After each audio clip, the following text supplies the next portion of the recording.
Magandang gabi po. Sa gitna ng kaguluhang kasalukuyang nangyayari, kasunod ng gulo na naganap sa Senado, aktibo at mahigpit na nagbabantay ngayon ang Department of Information and Communications Technology kasama natin ang Cybercrime Investigation and Coordinating Center sa mga magiging kaganapan sa social media at digital platforms hinggil sa issue. Alinsunod sa aming mandato, magsasagawa ngayon ng close monitoring ang DICT at CICC sa mga posts o content na matatagpuang nanghihikayat na dagdagan pa ang gulo o maghasik ng karahasan.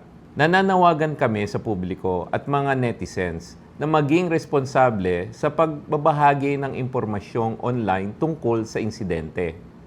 Sa panahon ng tensyon at pangamba, walang puwang ang pagpapakalat ng mga fake news at mga hindi beripikadong impormasyon, mga edited videos at mga mapanlinlang na mga posts na magdadagdag ng kalituhan at takot sa publiko. Gaya ng sabi ng ating Pangulo, kalma lang po tayo. Hinihikayat ang lahat na magbahagi lamang ng mga impormasyon mula sa lehitimo o opisyal na sources at suriin bago mag-post, comment o mag-share.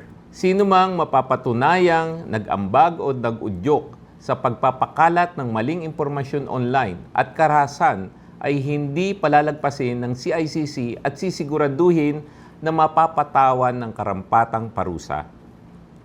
Ang ganitong uri ng aktibidad sa ating cyberspace ay hindi kailanman kukonsintihin ng DICT at CICC dahil prioridad natin ang kaligtasan at kapakanan ng ating mga kababayan, lalong-lalo na ang ating mga senador at mga empleyado na nasa loob ng Senate building.